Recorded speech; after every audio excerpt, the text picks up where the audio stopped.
Здравствуйте, в эфире «Настоящее время». С вами Наташа Мозговая. Главное в программе сегодня. Настоящее наступление. Украинские военные об участившихся столкновениях в Луганской области. Обострение ситуации на Ближнем Востоке. В Беларуси никогда Майдана не будет. Александр Лукашенко о будущем страны. Сергей, вам слово. Спасибо, Наташа. События дня в настоящем времени из Праги. Я Сергей Дорофеев. Здравствуйте. Появился шанс приостановить кровопролитие на востоке Украины. Заседание трехсторонней контактной группы по мирному регулированию должно пройти завтра в Минске. Об этом сообщают в белорусском МИД. А пока на Донбассе продолжаются обстрелы. Местное население под перекрестным огнем. Материал из станицы Луганская. Часть этого дома в станице Луганская сгорела от попадания мины. Как рассказали соседи, мина взорвалась около дома среди ночи. Выскочили, тушили. Вся улица собралась, потушили. Проехала пожарка, затушили. Человек 15-20 собралось. Вот все соседи, какие с двух улиц, пробежали и потушили. По словам местных жителей, с недавних пор такие разрушения стали происходить гораздо чаще. Бьют с градов, тяжелой артиллерии и танков. Случаются бои и на коротких расстояниях. Вот сейчас там бой был на блокпосту. Перешли там чуть ли не в рукопашную. С пулеметом, гранатометами накрываю. Иногда снаряды не срабатывают, и у саперов много работы. Их сегодняшнее задание – обезвредить не разорвавшийся заряд гранатомета. Для этого они находят безопасные места глубиной в несколько метров под бетонными плитами, после чего отходят на безопасное расстояние и взрывают его.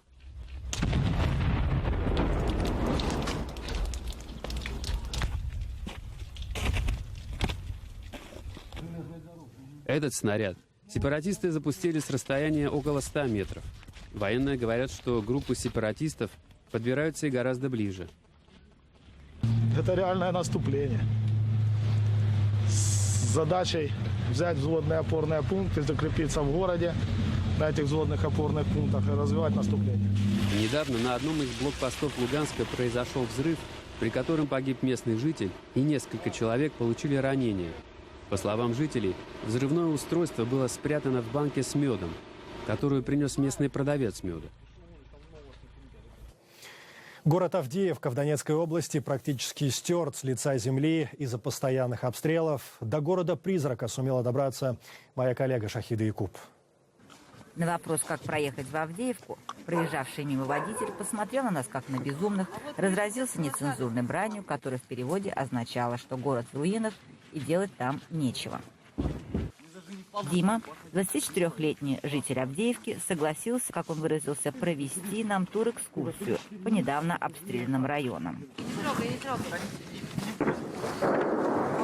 Вот, тупо снаряд, прилетел, это от снаряда осталось.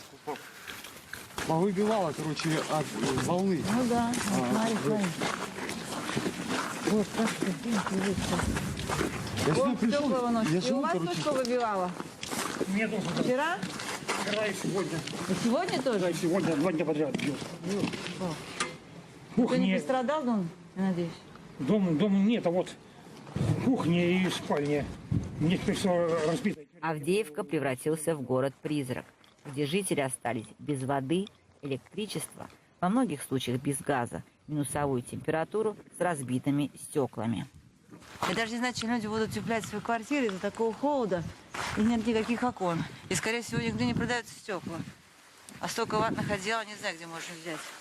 Здесь не работают ни детские сады, ни школы, ни магазины. Единственный базар, и то был обстрелян совсем недавно. Местные жители в один голос говорят, что о них все забыли и бросили. У меня мать 84 года. Больной человек. Я могу ее бросить здесь. И тут знаете, сколько у меня в подъезде таких бабушек? Об их эвакуации из города, который находится на передовой, никто не говорит. Гуманитарная помощь сюда не доходит. Шахида Якуб до настоящего времени из Авдеевки. И уже завтра украинские власти планируют вывозить беженцев из Авдеевки. Сегодня начала работу горячая линия Донецкой областной администрации для желающих эвакуироваться из мест, которые подвергаются активному обстрелу. Мой коллега Александр Касаткин поговорил с директором контактного центра Донецкой областной администрации. Иван, скажите, пожалуйста, чем отличается нынешняя волна эвакуации от той эвакуации, которая проходила летом? Летом проходила волна эвакуации из городов, которые на тот момент были, из которых выезд был практически свободный. Это были Донецк и Макеевка, и из них люди неохотно выезжали, и поэтому прекращена была эвакуация, примерно где-то в конце августа месяца. Из города Горловки эвакуация также на тот момент проходила практически каждый день. Очень большое количество человек выехало. Это порядка 93 тысяч, которые сейчас находятся даже на территории области, переселенцев наших вынужденных. Сейчас же эвакуация связана с тем, что есть ряд населенных пунктов, которые находятся в буферной зоне, где постоянно происходят военные столкновения. И практически невозможно там находиться и жить. И мало того, там нет в некоторых электричества, воды, тепла, и люди вынуждены оттуда выезжать. Какие у вас ближайшие планы? Какие населенные пункты вы будете эвакуировать? Сегодня автобусы выезжали из Дебальцева, завтра это будет Авдеевка, автобусы будут там ждать людей и собирать. В дальнейшем мы, горячая линия, которая сегодня начала активно работать, мы сегодня приняли больше 600 звонков и нацеливаем людей на то, что если они будут организовывать какие-то группы в подконтрольных Украине городах, которые находятся недалеко от линии столкновения, то будут туда приезжать автобусы организованно и забирать эти группы людей. Мой коллега Александр Касаткин говорил с директором контактного центра Донецкой областной администрации, и номера горячей линии, вся информация об эвакуации вы видели на своих экранах.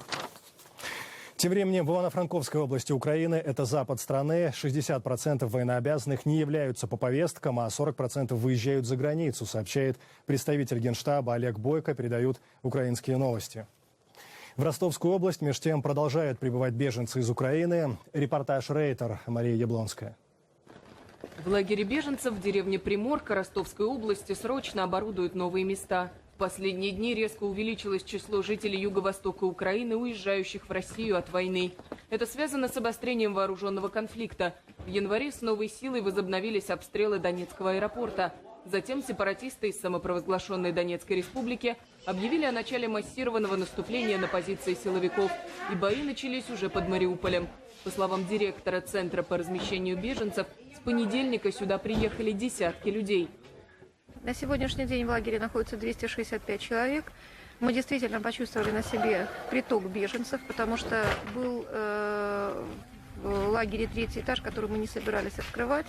В течение суток мы сделали там отопление и заселили туда людей. За 2 дня, последние, к нам прибыли 51 человек. Это достаточно много. Светлана Добровольская также рассказала, что в числе приезжих есть и мужчины, проживающие на территории, которую контролирует киевское правительство. По ее словам, они не хотят воевать и скрываются от мобилизации в украинскую армию. По оценкам ООН, жертвами конфликта стали более 5000 человек, более полумиллиона бежали. НАТО и Евросоюз обвиняют Россию в поддержке сепаратистов оружием и деньгами. Москва это категорически отрицает. Но многие украинцы бегут именно в соседнюю страну от войны, начавшейся после присоединения Крыма. Парламентская ассамблея Совета Европы оставила в силе санкции против делегации России, введенные за аннексию Крыма и поддержку вооруженных формирований в Украине. Санкции – это лишение права голоса и участия в руководящих органах ПАСЕ. В ответ россияне предупредили, что могут вообще уйти из Совета Европы. Что любопытно, делегации Азербайджана, Сербии и Турции не поддержали санкции в отношении российских коллег. Парламентарии Армении воздержались.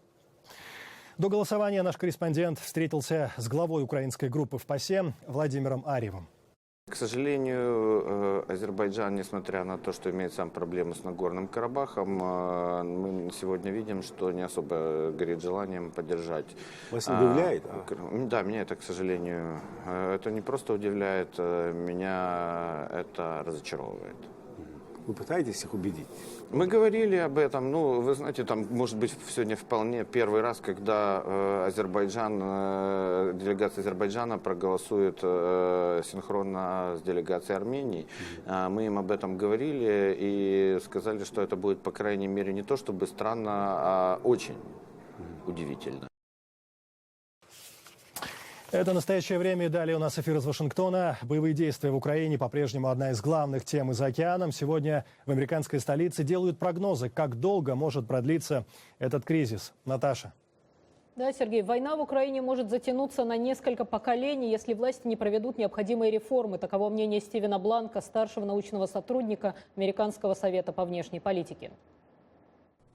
Ukraine first has to reform its government, its economics, its politics and its military all at once. Украине необходимо реформировать свою экономику, правительство, политику и армию. Срочно и одновременно. Это трудно, но альтернативы нет, если страна хочет сохраниться и победить. Иначе она обречена на войну, которая растянется на поколения. С другой стороны, Россия не в состоянии удержать Крым или Новороссию. Экономически, политически и в военном плане Россия просто за пределами своих возможностей. Что должен делать дальше Запад? Первое – новые, более жесткие санкции. Второе – предоставление оружия и обучение украинской армии. Третье – громадный пакет экономической помощи вкупе с экономическими и политическими реформами в Украине. Четвертое – крупное увеличение сил НАТО в странах Балтии, в Польше, Румынии и Болгарии, создание реальных сил быстрого реагирования. Пятое – крупные инвестиции США и Европы в информационные технологии и социальные медиа для трансляции правды. Мы столкнулись с организованной военной кампанией в форме информационной войны со стороны России. Каждое слово, которое произносит российское правительство и контролируемые им информационные ресурсы, это ложь и нонсенс, начиная с Путина и ниже. Идея о том, что Украина не государство – ложь. Идея о том, что в Украине нет российских войск – ложь. Идея о том, что Россия не является участником войны – ложь. Единственный способ победить – это противопоставить лжи правду, иначе будет еще больше насилия. Разрешите сослаться на Солженицына, сказавшего, что правительство и люди, использующие ложь как метод контроля, неизбежно прибегают к насилию.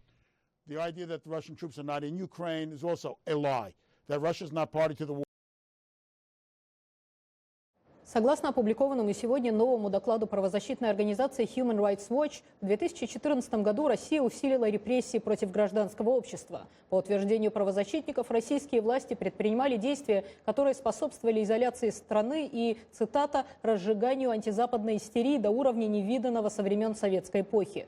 Human Rights Watch также отмечает серьезные злоупотребления и нарушения прав человека в аннексированном Россией Крыму и Восточной Украине. В целом отчет обвиняет ряд правительств от Нигерии, Ирака до США и Израиля в готовности принести права человека в жертву ради укрепления безопасности.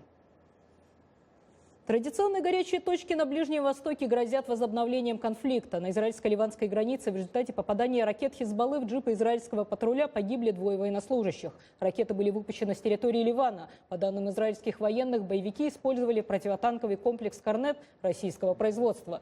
Израильская армия в ответ начала обстрел пограничных районов в Южном Ливане, погиб испанский миротворец. Госдепартамент США осудил акт насилия со стороны Хизбаллы, но призвал обе стороны постараться избежать эскалации ситуации. Мы поддерживаем законное право Израиля на самооборону и продолжаем призывать все стороны уважать голубую линию между Израилем и Ливаном в соответствии с резолюцией 1701 Совета Безопасности ООН. Мы также, разумеется, осуждаем акт насилия и продолжим внимательно следить за ситуацией. 10 погибших в результате нападения экстремистов, связанных с группировкой «Исламское государство» на гостиницу «Каринтия» в центре столицы Ливии Триполи. Среди них граждане США, Франции и Таджикистана. Одновременно с атакой на здание боевики взорвали заминированный автомобиль у входа. Внутри отеля они открыли огонь и захватили заложников. Ответственность за нападение взяло на себя «Исламское государство». У нас в студии наш корреспондент Александр Григорьев.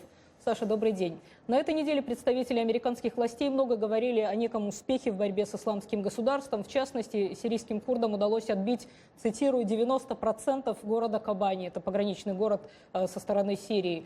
Но получается, что против исламского государства открыт новый фронт? Исламское государство действует уже и на границе Ирака, Саудовской Аравии. В последние дни было совершено 2 нападения на пограничные пункты саудитов, и был даже убит, вроде бы, по неподтвержденным данным, 1 саудовский генерал. Это очень аморфная и очень легко адаптирующаяся к новым угрозам структура, которая добилась колоссального успеха. Она контролирует огромные территории в Ираке и в Сирии. Она установила там некое подобие государственной власти. Она инициирует теракты за пределами региона, который она контролирует. Пример мы увидели в Париже и пример мы увидели сейчас в Ливии. И она пытается распространяться. Да? То есть вот сравнение исламского государства с раковой опухолью, которая используется уже очень долгое время, оно совершенно обосновано, потому что процесс идет. попытки остановить исламское государство действуют по традиционной схеме. Да? То есть США и их союзники предоставляют воздушную поддержку, которая, между прочим, обходится более чем $8 миллионов в день. А местные силы, это иракские войска, милиции курдские, какие-то сирийские части, пытаются выдавливать боевиков исламского государства с занимаемых позиций.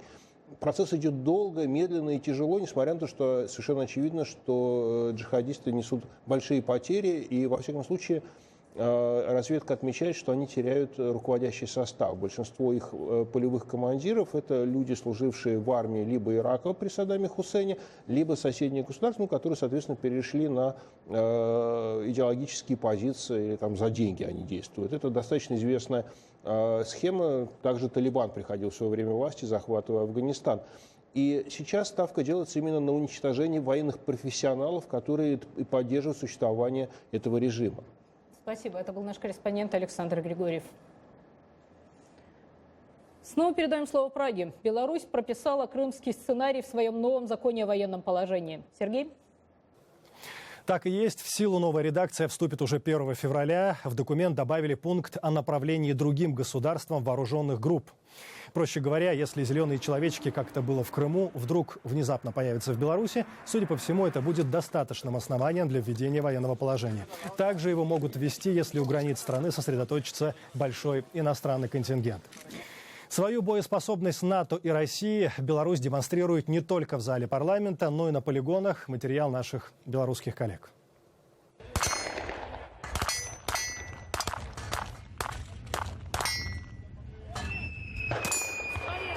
В Беларуси продолжаются традиционные зимние занятия в армейских частях. В этом году учения, которые часто называют полевыми тренировками, проводятся по более интенсивным программам и сразу на 6 крупнейших полигонах страны. В интернете пишут про сотни неожиданно призванных на временную службу партизан, так называют резервистов в народе. Наблюдатели отмечают, со времени эскалации конфликта в соседней Украине белорусская армия стала чаще проводить маневры и проверки боеспособности отдельных частей, прежде всего авиации. Украина все больше превращается в неконтролируемую зону, потому что там колоссальный оборот незарегистрированного оружия, которое во время боевых действий, так сказать, высвобождается. Там элементы разные, люди с криминальным прошлым и так далее. И поток этих людей и в Украину, и из Украины, он представляет большую опасность. Сказалась ли ситуация в Украине на нынешних учениях? Полковник Владимир Макаров переключает внимание с Украины на страны-члены НАТО, соседствующие с Беларусью. Мы не собираемся нападать ни на нашу братскую Украину. Мы не собираемся Польше там забирать некогда принадлежащие Беларуси области, столицу Беларуси, у Литвы и так далее, и так далее. Наша доктрина четко по этому поводу говорит, что ни одно из государств мы не рассматриваем в качестве потенциального противника, но и военную безопасность обеспечиваем таким образом, чтобы не допустить перерастания военной опасности, военной угрозы государству. Между тем, на сайте Минобороны Беларуси усиление военной активности своей армии напрямую связывают с такими же процессами по другую сторону белорусских границ – в Польше, Литве и Латвии, где увеличилась активность сил НАТО. Независимый военный обозреватель Александр Олесин считает, что Беларусь с таким же запалом реагирует и на военную политику России. Налицо рост самоуверенности России. Если раньше она, в общем, включала в свои расчеты белорусскую армию, я так понимаю, и способствовала росту ее боеспособности, хотя бы поддержанию, то сейчас многое говорит за то, что Россия предпочла бы, чтобы белорусская армия была небольшой и слабой, чтобы в случае, если, допустим, позиция изменится Беларуси, легче было с ней разбираться. Олег Грудзилович, Александр Касаткин. Настоящее время. Беларуси необходимо хорошее отечественное оружие, чтобы будущий агрессор даже и не помышлял против нас воевать. Через несколько месяцев такое оружие у нас появится, заявляет Александр Лукашенко сегодня в Минске на своей большой пресс-конференции. Вообще было много любопытных цитат. Об услышанном до эфира я поговорил с политическим обозревателем Юрием Дракохрустом. Новое оружие, призыв резервистов, вот еще и новый закон. И цитата Лукашенко: «Мы не готовимся к войне, но порох надо держать сухим». А к чему все-таки готовится тогда Беларусь? Ну, вы знаете, давайте рассуждать методом исключения, да? Ну вот готовится к войне НАТО, ну НАТО сейчас вот только, так сказать, вообще с кем-то воевать. А готовится, скажем, к вторжению вместе с российской, скажем, армией с севера в Украину, тоже маловероятно. Сам Лукашенко не раз говорил, что это невозможно, посол недавно белорусский в Киеве говорил. Ну и общий тон пресс-конференции был бы, я думаю, другим, если бы такой план. Так что методом исключения остается Россия. Ну и вот вы сказали насчет нового оружия. Ну а чем было плохо старое? Старое это было откуда? Из России. Раз нужно новое оружие, значит, как говорится, что называется, появляются вопросы. Я не думаю, что он это воспринимает, что называется, как прямую явную угрозу, что завтра придут русские там вежливые люди. Но я думаю, знаете, по принципу подальше положишь, поближе возьмешь. Ну, как бы лучше действительно держать порох сухим, как он сказал. Еще цитата о независимости Беларуси. Если есть некоторые тут умники, считающие, что белорусская земля – это часть, ну, как они говорят сейчас, русского мира и чуть ли не России, забудьте. Мы всегда были гостеприимны к любому человеку, но заставим любого уважать наш суверенитет и независимость. Как это заявление, по-вашему, коррелируется с обещанием Лукашенко Путину всегда поддерживать Россию? И обещанием Порошенко сделать все, что хочет Украина. Так и было. Абсолютно коррелирует. То есть вот, я бы сказал, вся эта пресс-конференция была проникнута вот этой, как бы, принципом идеи баланса. Даже вот, скажем, насчет России, там была блистательная фраза, когда его кто-то спросил, что ну а вообще Россия может на нас напасть? Сказал, во-первых, ей не до того, а во-вторых, как же мы, русские люди, можем воевать с русскими людьми? Но, во-первых-то сказано, что России не до того. И там очень много была вот фраза насчет того, что тут говорят, что Беларусь русский мир, забудьте. И еще один любопытный посыл. Белорусы сами девальвировали свою валюту. Цитата. «Я тогда сказал, если вы будете бегать по обменникам, вы нас толкнете к тому, какие ко мне претензии. Я знал, что вы, как истинные белорусы, меня не послушаете», говорит Лукашенко. «Вы за прошлый год купили 60 тысяч автомобилей». То есть, реализуя свое элементарное право на, в общем-то, любые покупки, люди взяли и разрушили это экономическое благополучие. Тогда что это за экономическое благополучие? Ну, вы знаете, насчет экономического благополучия можно привести всего лишь две цифры. В конце прошлого года курс был 10 тысяч белорусских рублей за доллар, сейчас он 15 360. Ну, в 1,5 раза. И как бы тут ни говорилось... Так Лукашенко говорит, это люди виноваты, побежали в обменники. Дело в том, что люди – это одна из опций. А еще одна и главная опция, которую он тоже несколько раз повторил во время пресс-конференции, это не мы, это не власть. У нас все было отлично. Но вот в России загорелось, в Украине загорелось. Это к нам, это привнесенное. И вновь время эфира из Вашингтона. В мире продолжают обсуждать аннексию Крыма, а в России в этом случае ссылаются на исторические прецеденты, вспоминая при этом Косово. Наташа, ждем от вас подробностей. Да, Сергей, российские лидеры часто приводят пример автономного края Косово, который в 2008 году отделился от Сербии. С этими аналогиями категорически не согласны ведущие эксперты на Западе, рассказывает Вадим Оленичев. Власти России на этой неделе вновь попытались подвести юридическую базу под вопрос об аннексии Крымского полуострова. По утверждению Кремля, отделение Крыма от Украины аналогично, например, выходу автономной области Косово из состава Сербии. При этом западные политологи считают, что неадекватная позиция такой мощной в европейских масштабах державы, как Россия, оказывает негативное влияние и на социально-политические процессы в самом Косово, провоцируя там межнациональные распри. Доказательство тому – столкновение граждан с полицией, произошедшее в столице страны Приштине в минувший вторник. Этнические албанцы были возмущены, когда министр труда Ябланович, серб по происхождению, недавно публично назвал их дикарями. Косовары-албанцы сразу же вышли на улицы, требуя отставки правительства. Итог протестов – около 80 человек получили ранения, 50 из них – полицейские, которых толпа закидала камнями. Еще примерно 100 человек были арестованы. По мнению части западных политологов, это пример того, как великодержавная политика Москвы косвенно создает нестабильность даже за пределами России. В случае же с Косово, говорят эксперты, тем политологам Кремля, которые пытаются юридически оправдать аннексию Крыма, совершенно не на что опираться. Любые аналогии, которые пытаются провести между Крымом и Косово или Южной Осетией, совершенно абсурдны. Косово никоим образом не является прецедентом для односторонних действий по защите, как они говорят, прав русскоязычного населения. Честно говоря, никаких гонений на русских в Крыму не было. Если какой-либо прецедент и существует, то мне о нем неизвестно. Что власти России сделали в Крыму? Спровоцировали волнения, ввели войска и аннексировали территорию в одностороннем порядке. Не было никакого решения ООН, не было переговоров. И все это произошло всего за 2 месяца. В этом большое отличие Крыма от Косово. И необходимо четко понимать, что произошло в Украине. Буквально на днях генеральному секретарю НАТО Йенсу Столтенбергу пришлось опровергать заявление Кремля о том, что солдаты Североатлантического альянса в рядах украинских войск якобы сражаются с донецкими сепаратистами.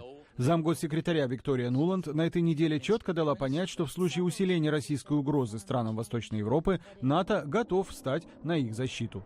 Вадим Оленичев, Андрей Дегтярев. Настоящее время. Вашингтон. В США прошла премьера фильма Андрея Звягинцева «Левиафан», который был номинирован на «Оскар» в категории «Лучший иностранный фильм года». Картина, которую многие в России обвинили в очернении окружающей действительности, власти и православной церкви, имеет американские корни, отмечал сам российский режиссер. Так ли это на самом деле, разбирался Александр Панов.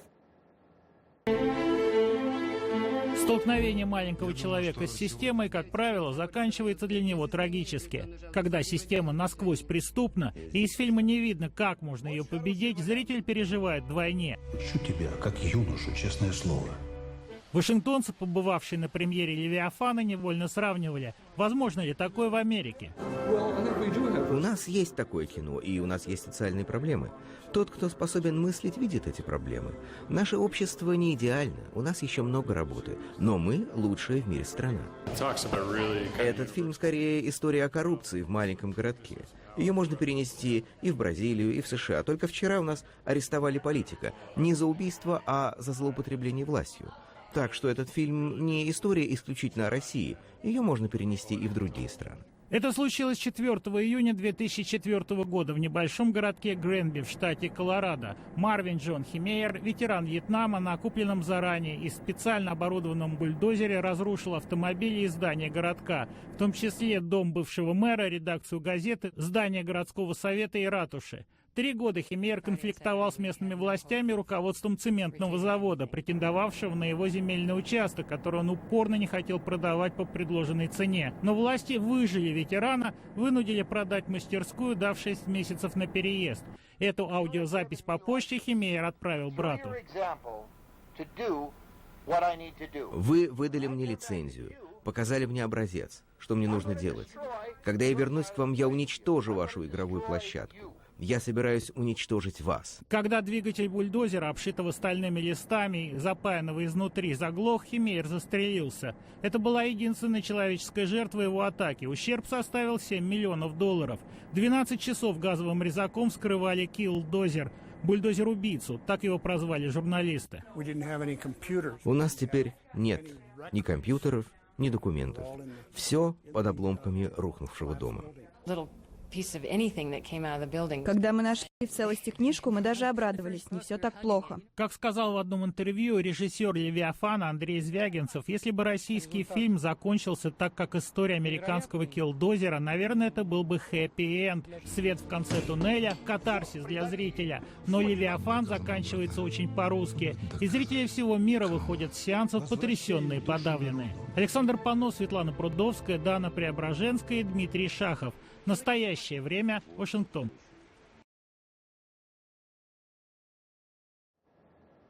И на этой грустной ноте мы заканчиваем программу «Настоящее время». Ее подготовили для вас «Голос Америки» из Вашингтона и «Радио Свобода» из Праги. Заходите на наш сайт currenttime.tv и в социальные сети. Сергей, до следующего эфира. Мы благодарим коллег в Вашингтоне и всех наших зрителей. Смотрите нас в эфире своих национальных телеканалов. «Настоящее время» вновь наступит уже завтра. Я Сергей Дорофеев. Всего доброго. До свидания.